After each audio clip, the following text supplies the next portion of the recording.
Well, stocks rallied once more last week as the dollar continued to rebound and the curve steepened further after a hotter than expected US CPI figure, plus a rather messy weekly US jobless claims report. Another busy week awaits for market participants now, with eyes beginning to turn towards the ECB, who are set for back-to-back 25 basis point rate cuts at their meeting on Thursday. But a busy economic data docket is due besides that, plus earnings season steps up a gear as well. Plenty to discuss on the trade-off this week. Without further ado, let's crack on with the show.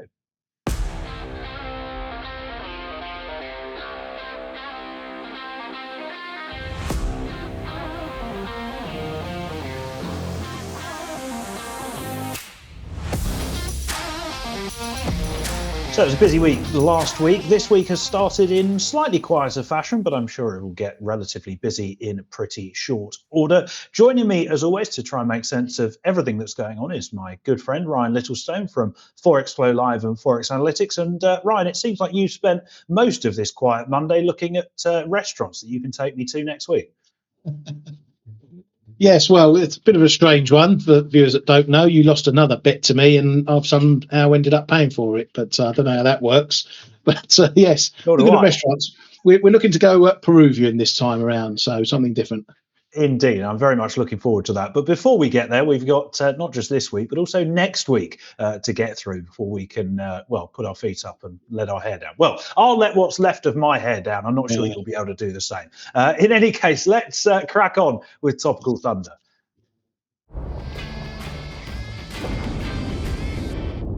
I love how you're coming prepared to this show now. Yeah, I'm well prepared this week, mate. Don't you worry about that. Oh, good. Nothing going to be dropped on the floor, hopefully, during today's recording. Right, let's crack on, because it was an interesting week, actually, last week of US data releases. We had I think arguably a situation where the market is finding it as hard to balance employment and inflation as the Fed seemed to be, given the reaction that we saw to the CPI print and to the jobless claims metrics last Thursday. In terms of the data itself, headline CPI came in unexpectedly hot, albeit showing continued disinflation at 2.4% on an annual basis in September, down from the 2.5% that we saw previously. The core metric, probably a little bit more worrying, coming in at 3.3% on an annual basis, a tick higher from the 3.2% that we saw in August. But I think what was perhaps more concerning for markets, at least judging by the immediate reaction to the data, were the weekly jobless claims figures. And this showed that initial claims rose by 258,000 in the week to the 5th of October, while continuing claims rose by 1.861 million in the prior 7 days. So you've got hotter than expected inflation and much worse than expected jobless claims. I think it's important to not overinterpret the data, because certainly policymakers at the FOMC will seek to to watch a trend in the data rather than overreacting to one data point. And it's also important to recognize that the claims figures, they were heavily skewed by the impact of Hurricane Helene, which hit a number of southern states in the United States during that specific reference week. Now, of course, this week's claims data is likely to be even more skewed by Hurricane Milton, which battered Florida last week. And of course, it's also important to bear in mind that this week's claims number, that coincides with the October non-farm payroll survey week, so does increase the downside risks to the October jobs report, which is due on the 1st of November. Now, it's not just employment data that's going to be distorted by some of the recent weather events. Think about things like inflation. Prices will be all over the place. Retail sales, consumption trends are going to be, frankly, a mess as a result of some of the destruction that these hurricanes have wrought. So I think, in short, the message really is that incoming US economic data is going to become horribly messy for the next quarter or so. It's going to be quite tough to discern some signals from among all of the noise that we're seeing. And of course, you've got to remember that this is coming at a pretty delicate point in the economic cycle, where the market is pricing less, or fully pricing, I should say, less than 25 basis point Fed cuts between now and the tail end of the year. So I think it's going to be, it certainly raises the stakes in terms of volatility around some of these key US releases over the next couple of months. Yeah, absolutely. And I think the market's, pricing less than 2 cuts when Powell's told us he's expecting 2 cuts. Again, is just a sign of that boat running situation where the market runs from, the more dovish side when we were pricing 50s to the other side where they're pricing out cuts as well. The data, we always have to take the data for what it is. I was surprised at that jobless claims move, but that was the market showing its hand, how focused it is on jobs data at the moment versus inflation data. I didn't agree with that market move. I actually tried fading it in dollar yen. Not that was the right horse to pick it. It was like rodeo riding, trying to trade that one over the data. But yeah, it was a bit of a surprise. I did suspect maybe there was some weather impact in that, and like you say, we're going to have to expect that moving forward. I think the weather, although it's an easy excuse now for the market to throw out bad data, it was weather related, I still don't think that will change the Fed's mind. If anything, given the devastation we've seen over there, it might even encourage the Fed to cut or make sure they cut, just to give some easing to those householders and people who've lost houses and whatnot, just to ease the burden a bit there. So if we get bad data and the market goes, oh, it's weather, and we see it bouncing the dollar and rate expectations easing further for cuts, I don't think necessarily that's the right move to take. No, I would agree. I don't think it's going to materially alter the Fed outlook. I think just the distortions in the data could cause a little bit more volatility in the market than we might otherwise expect. In any case, the next Fed meeting is not for 3 weeks. We've got the small matter of an ECB meeting later on this week. Yeah, and not an event we're particularly looking forward to, as it seems. Are we ever? Sorry? Are we ever? No, have you put the day off yet? I'm not allowed. Good. I might. It seems that the Guard and a merry band of governing council members have managed to suck all volatility out of this meeting with their usual take on forward guidance, which is each of them speaking about 30 times between meetings. With that said, any new news that we get and that we need for price moves will come in the statement and the presser. And I think there's a few key items that we need to look out for in that. Firstly, a rate cut this month is a bit of a shift from making announcements or decisions at forecast meetings. That's something they've liked to indicate so far, that they would prefer to go at forecast meetings when they get more data and more updates. That tells us that perhaps they are a bit more worried about further economic weakness and the speed that inflation's coming down. Maybe for them it's coming down a bit too fast. So the first big question will be how big that worry is. Now, if they are worried, are we about to see the ECB cut cycle picking up speed? Will they indicate that cuts may come at every other meeting now, or every meeting from now on? Are 50 basis point cuts going to be considered? We're definitely going to play that game. Personally, I don't see 50 basis point cuts being on the table for an actual announcement, but it'll probably get some lip service in terms of the usual, won't rule anything out. So with the deposit rate expected to come down to 3.25% this week, that really only gives them maybe 3 or 4 more cuts of that size before the rate is at a reasonable neutral level. And thus, there's no real need to pull out any 50s in the first instance. So with only the December meeting after this, which is a forecast meeting, they might use a cut this month to see them through to the new year, given that they expect inflation to pick up into the year end. But overall, I think if you're looking at it, they're probably going to indicate what they're going to do for the new year, or leave that till the December meeting. Overall, I think there's a risk of some euro weakness if they do indicate they're going to go faster, but it may not amount to much if they start detailing where rates are going to perhaps stop. Yes, I think the ECB, well, I always think this, but I think they're going to be quite boring on Thursday, to be completely honest with you. It would be tough to justify this data dependency that they claim to have and not cut if you look at the data. Headline inflation is now below the 2% target. Growth is rapidly falling off a cliff. The composite PMI was at a 7-month low in September, and you only need one look at German economic data to see that worse is likely on the horizon. So I think you're absolutely right. A 25 basis point cut is pretty much baked in. They're not going to pre-commit to any particular policy path, as they love to tell us. But I think this really does set the course for a 25 basis point cut at every meeting, and then they probably get to neutral early on next summer and go, what do we do now? I don't really think that there is likely to be the potential for surprises. I think 50 basis point cuts are probably off the table for now. And it's very much a case of 25 every meeting and unless and until the economy picks up. But there's certainly no sign of that on the horizon anytime soon. Although I do think it's interesting. And I know this is something that you've mentioned a few times. We did hear from the French central bank governor Villeroy last week, and he was probably the first ECB governing council member to actually start talking about the potential for undershooting the inflation target. And I thought that was just a little bit of an interesting sort of nuanced change in their language recently. Yeah, and as you know, that's my one of my big focus points for next year. It's all right getting rates down to a level you want to keep them at, but the economy's got to play ball. And if, we've got inflation already below target and we're not even at the end of the year, what's going to happen if it keeps going over the next few months ahead? Then that's really going to put question marks over the neutral rate and where the ECB are going to stop cutting rates to. Yes, indeed. And obviously only time will tell on that one.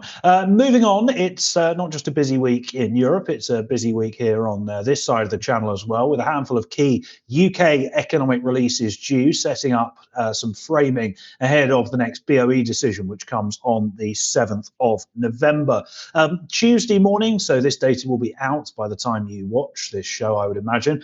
We get the latest labour market figures very early on tomorrow. Unemployment, that's expected to have held steady at 4.1% in the 3 months to August, although earnings pressures should continue to cool, with both overall and regular pay growth seen cooling by around about 0.3% apiece compared to the levels that we saw in July. Of course, do bear in mind that the ONS, for some inexplicable reason, still cannot produce accurate labour market data for the UK economy.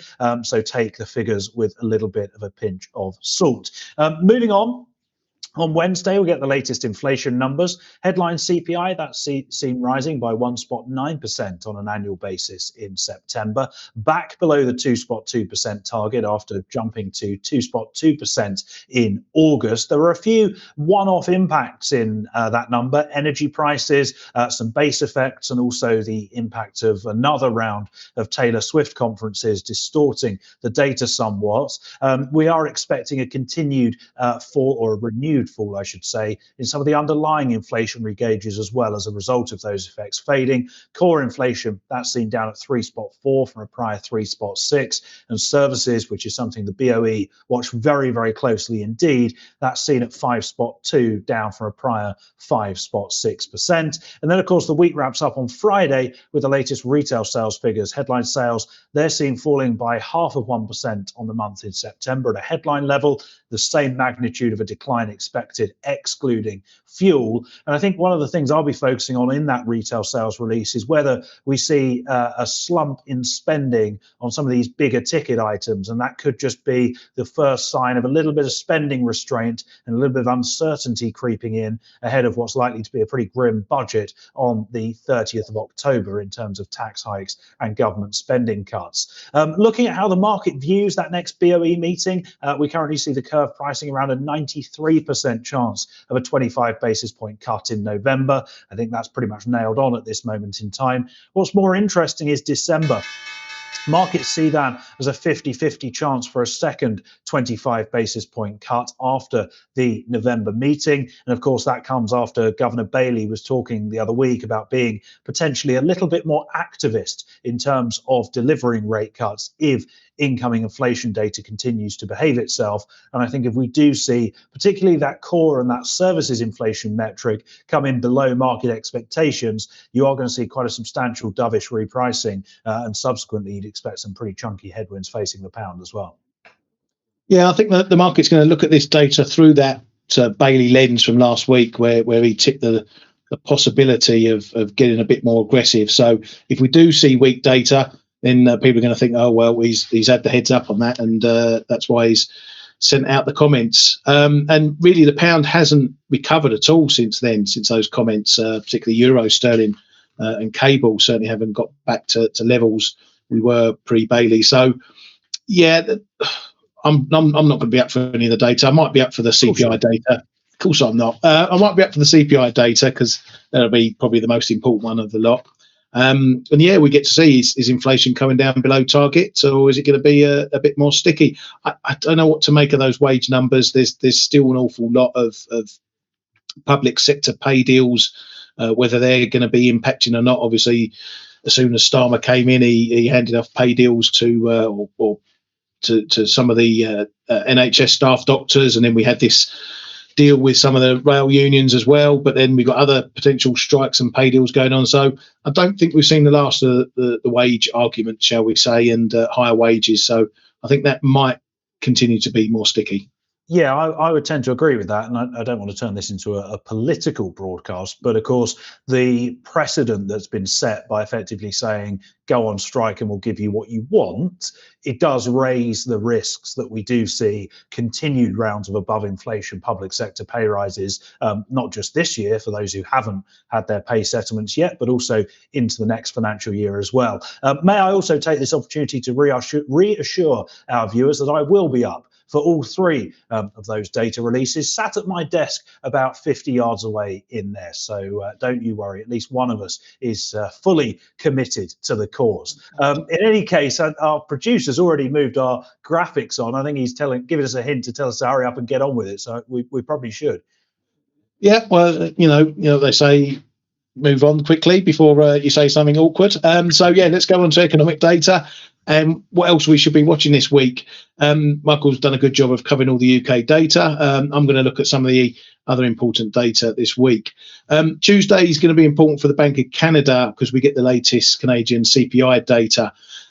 Markets running the pricing between a 25 and a 50 pip cut for future meetings at the BOC. So this data will definitely play into that. Headline CPI is expected to rise a point to 2.1%, whilst most of the 30 different core measures they like to use are largely expected to come in unchanged.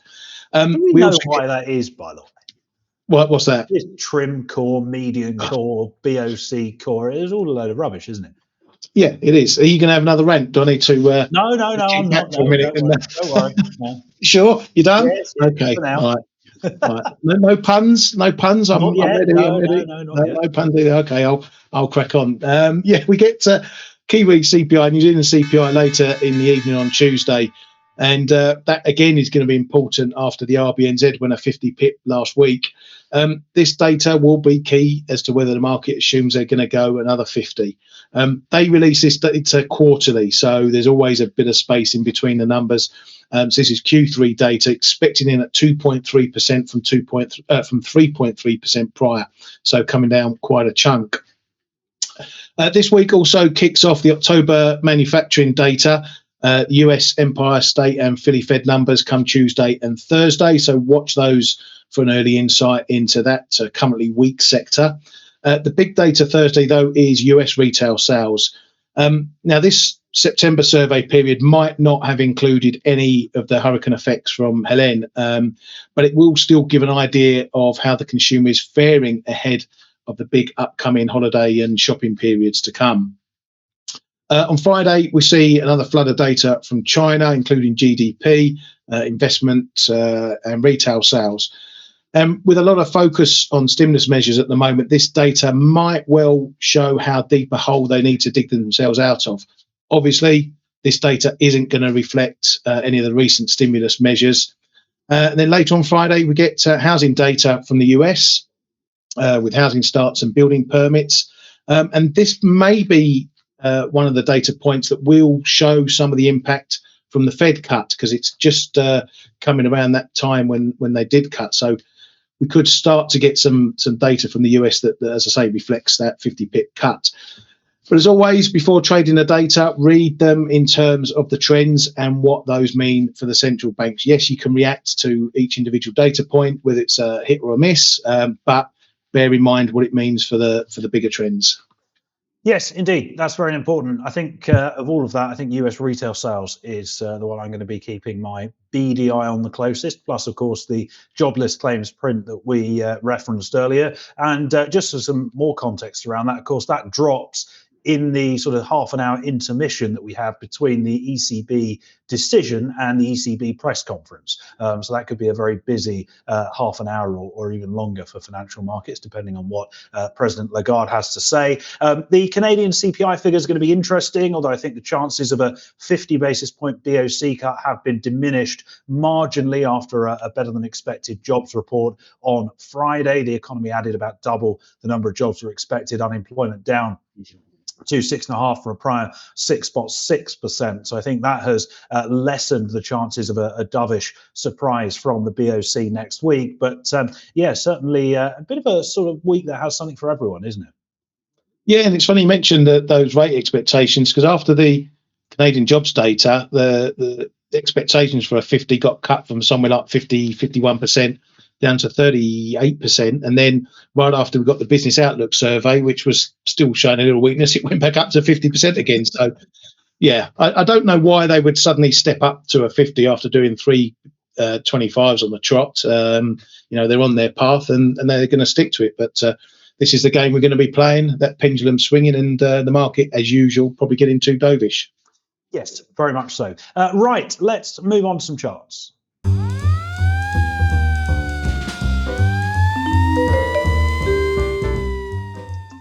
So I want to kick things off with the dollar this week. I was talking last week about how the dollar was a little bit of a sell on rallies trade. And, well, you only need one look at the chart to see how badly that's worked out. We've bounced solidly from the, as near as makes no difference, the bottom of this 2-year long range a couple of weeks ago. And it's been a pretty relentless run higher for the greenback. At one point last week, we'd notched 6 straight daily gains, which we hadn't done for a couple of years. And we are approaching a bit of a key test for the bulls now around the 100-day moving average, which comes in at 103.25. Now, I think the move is interesting because if you look at the what the market is pricing in terms of rate cuts, as we were mentioning earlier, less than 2 cuts fully priced in by the end of the year, things do still look a little bit too hawkish on that front. But it seems like the foreign exchange market is back into a mode where it wants to buy into growth. And I think the action that we've seen to kick off this week sends that message quite clearly. Some weakness in the Aussie and the Kiwi dollars after another disappointment in terms of Chinese fiscal stimulus over the weekend really just speaks to how the market is again buying into this theme of US economic outperformance, US exceptionalism, rather than focusing on the rate outlook, which has become relatively synchronized in terms of the pace of cuts across G10 FX. If we do get a break north of that 100-day moving average, and a closing break, of course, then that would be make the outlook considerably more constructive from a technical perspective for a prolonged move to the upside, with obviously the 200-day lurking above at 103.75. A failure at this level would leave still a little bit of hope left out there for the dollar bears, but I think the balance of risks does, at this moment in time at least, continue to point to dollar upside. And as we've said so many times this year, the trend seems to be your friend. Yeah, very much so. We were discussing this in our chat room this morning, because it does feel like particularly after the China opium trade, that the market is perhaps looking around where the growth is. There's no growth in Europe. There's little growth in the UK. China, as we know, is struggling. And the only place that does seem to be going among the major economies is the US. And if that's the case, then we're going to see flows going there. And that's happening. Strangely, we're getting dollar strength even while the Fed, one of the biggest central banks in the world, is cutting rates. So it gives you an idea of, it's not always not always a straight correlation to say, oh, a central bank is cutting rates, so the currency is going to weaken. And we're seeing exactly that effect here. Yes, indeed. Well, speaking of China, a clear expression of that is what's going on with the Aussie dollar, of course. Yep, it's the Aussie dollar, and I've been looking at this one. This has been one of the key currencies in terms of the Chinese opium trade, and it's looking like it's on a bit of a knife edge at the moment. That opium effect has washed out since the highs following the big PBOC rate cuts, moves, and all that stimulus, and we're now sitting on a really big support level. Around this 67 figure, we have the 38.2 fib of the August swing up, 55 daily moving average at 67.15.17. So 2 numbers there, 2 technical indicators really close together. Then we have the 67 figure, which has been a level all on its own. Then we have the 100 DMA down at 66.93. Now, we've been stuck down near these low levels going on for 5 days now. And while that's potentially good news for buyers that we've stopped going down, the bounces do look pretty weak off the level. They're being limited to around a 67.50, 60 area, and that keeps the pressure on this support. Going forward, I think traders have to go with whatever way we break from here. Above 67.60, and we go back and look at the 68 level. Below 67.90, we might see a fairly quick drop to, the 61.8. Below 60. Got my numbers now. Below 66.90. That's the one I'm looking for. We might see a fairly quick drop to the 61.8 fib, though we do have some traffic. Excuse me, around 66, 60, 80. Now, despite how negative October looks so far, technically, we're still just in pullback territory in terms of the August uptrend. So the picture still remains bullish over the medium term. And if we do hold this support and break a bit higher, then that trend's going to continue. I've got to disagree, I'm afraid, given what we were just saying about the greenback. But also, two things. One is the Aussie dollar is the most liquid China proxy out there. And let's be honest, I think no matter what the Chinese government or authorities announce, they're never going to meet the incredibly high bar that markets have set in terms of expectations. Certainly not when they keep hosting press conferences just to basically say hello to the media and not actually announce anything. And the second thing is the RBA are one of two G10 central banks, along with the Norges Bank, who have yet to make even the most modest of dovish noises. And I think it's only a matter of time before they're going to have to sort of fall into line with their peers. And that is, you would expect, going to pose some headwinds to the Aussie as well. So I would be looking for further downside here, personally. Yeah, well, I'm actually short, as I'm going to talk about a bit later. So, yeah, I'm not really talking my book on this one. I'm just presenting the analysis here that, we're at an important juncture. So if we can't go down, there's only one other way we can go. And if we can't go up, again, there's only one way we can go. Indeed. Well, we have a trade-off first after 2 years. Ryan not talking his own book. Let's frame that one. Doesn't happen often. Exactly. Let's move on to the equity space. The S&P notched a fifth straight weekly gain last week. Excuse me, I've got a frog in my throat. And I've just had a headline pop up on my phone here that we've hit a fresh intraday record high as we move through the cash opens to start a new trading week. The path of least resistance clearly continuing to lead to the upside. Of course, earnings season now the main risk for markets to navigate. We heard from JP Morgan and Wells Fargo on Friday to kick off third quarter reporting season, both beating expectations and setting the stage for what is likely to be a relatively strong reporting season up ahead. Of course, the market still has faith in the Fed push and also still has faith in a solid pace of US economic growth, as we were discussing earlier. So I still see little reason to believe anything else than dips are likely to remain shallow and continuing to be seen as buying opportunities.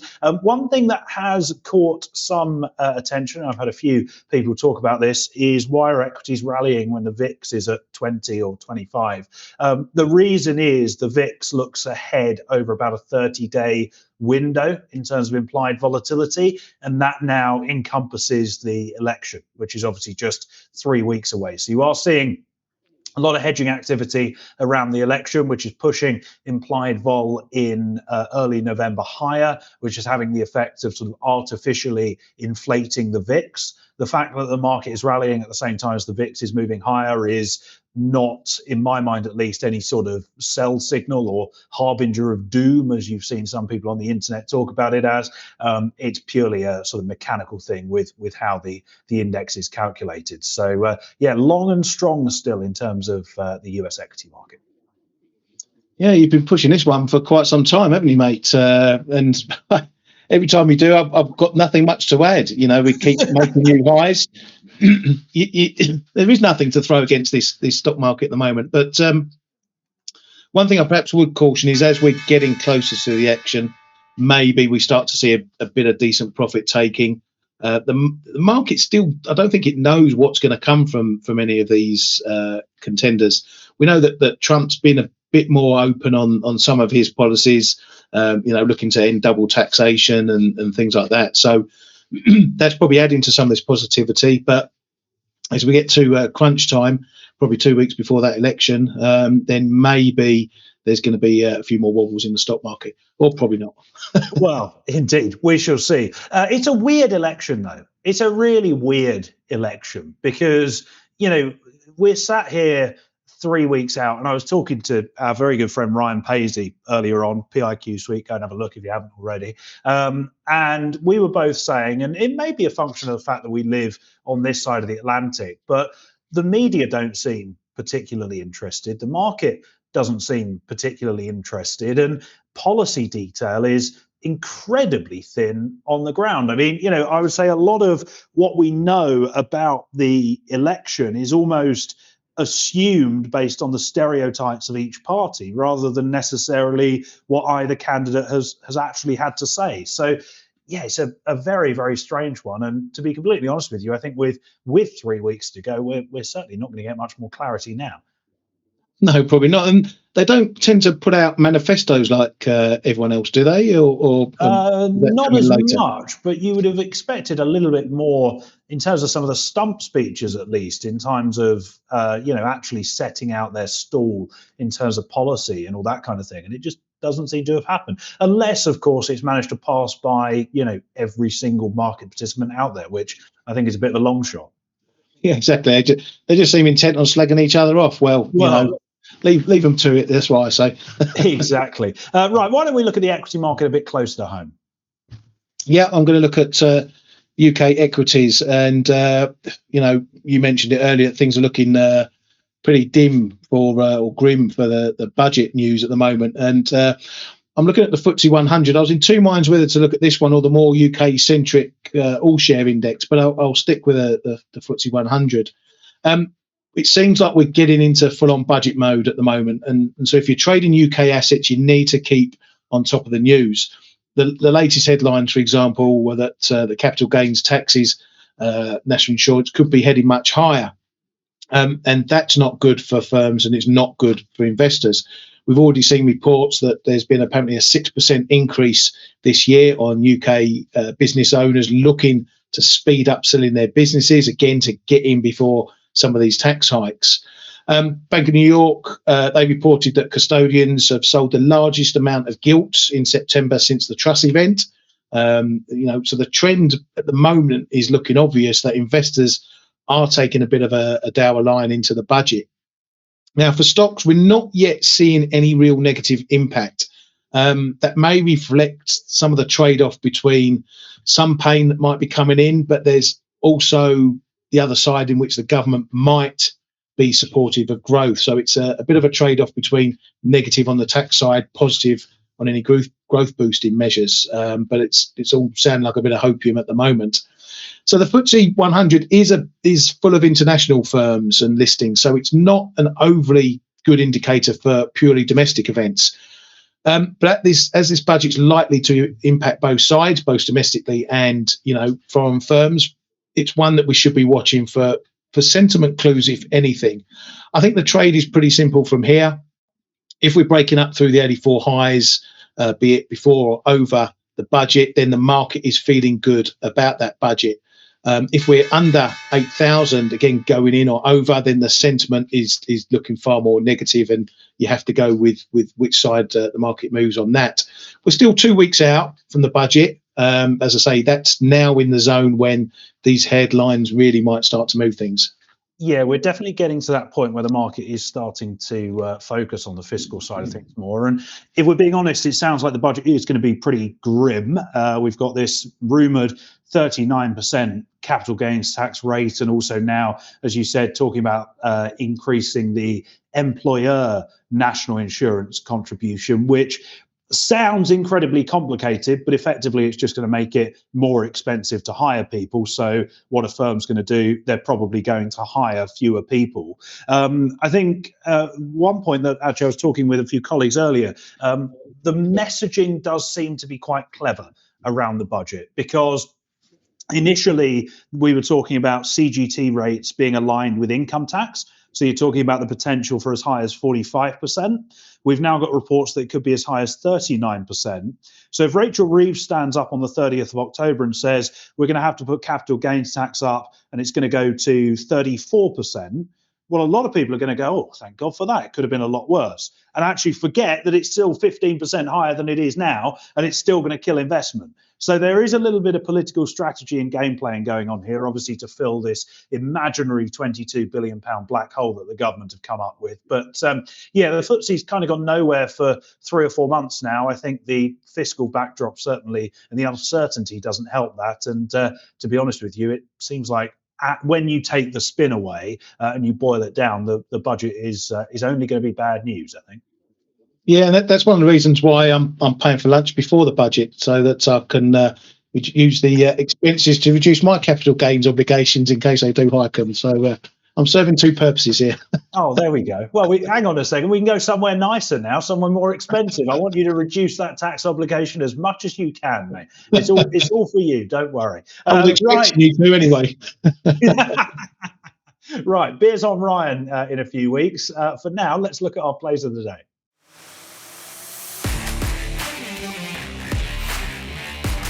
Okay, so what are we looking at this week? Well, I'm looking at treasuries, first of all, specifically the 2s, 10s segment of the curve. We saw a renewed bear steepening of the yield curve last week after that hotter than expected CPI data. And this is momentum that I would be looking to ride. So you buy the front end and you'd sell the long end, with the front end likely to continue to rally as Fed pricing seems to have moved too far towards a hawkish extreme, as we alluded to earlier on, while the long end, you would expect further selling pressure to continue as those rate cuts come, with GDP growth continuing at a very rapid clip indeed. Of course, the labour market remaining relatively tight, even if incoming data has been somewhat distorted. And of course, with inflation still north of that 2% target, and the UMich data that we had on Friday indicated that inflation expectations are still a little bit lofty. So in terms of the Treasury complex, steepeners are still my preferred play on the Treasury curve. Ryan, we are going back to Australia. Yeah, back down under, because I thought I'd do a bit of a follow-up on my play of the day for last week, just so it gives an idea how I manage a trading plan. I started shorts last week for two reasons. One, for the more short-term play on the market, I thought getting too dovish over the RBNZ. The second, for a bit of an RBA play. Well, the RBNZ part didn't go according to plan, as they ended up going a 50 in the end, but that was always a possibility. I had factored that into the trade. Now, as the price had already dipped from my entry around the 110.40s prior to the RBNZ, I had a bit of margin to play with over the announcement, so I wasn't that concerned if they then did pull a 50 out the bag as they did. I was, and I remain, offered up into the 111 area. That hasn't been filled yet, and now we're just sort of mooching around my entry point. I'm happy to stay short in this and add more at my key levels up at 111 and into the July highs around 111.50 and prior highs, and that level you can see on the chart, 111.70s. There's a chance that the Kiwi CPI that comes out tomorrow helps me getting filled in those higher levels. Obviously, if it's a much weaker number, then the market's going to ramp up the 50 pip cut game again. Otherwise, I'm mainly watching this from the RBA side, and as Michael mentioned earlier, whether the data over there starts to follow everyone else and maybe sees the RBA finally turning a bit more dovish. So still short, looking to add and see where we go. Indeed, we shall see. Well, that does bring us to the end of another show. Thank you very much, as always, to Ryan Littlestone from Forex Flow Live and Forex Analytics for joining me. Thank you also to our producer, Kyriakos, for bringing things together as brilliantly as always. Hopefully you've enjoyed the show. If you have, drop a like on the video, leave a comment as well. Let us know how you're trading the markets and your thoughts on anything that we've discussed or anything you'd like us to discuss in the show next week. And that is indeed when we'll be back with another episode of The Trade Off. In the meantime, have a very good week ahead, and the three of us will see you this time next week. Thanks as always, and goodbye for now.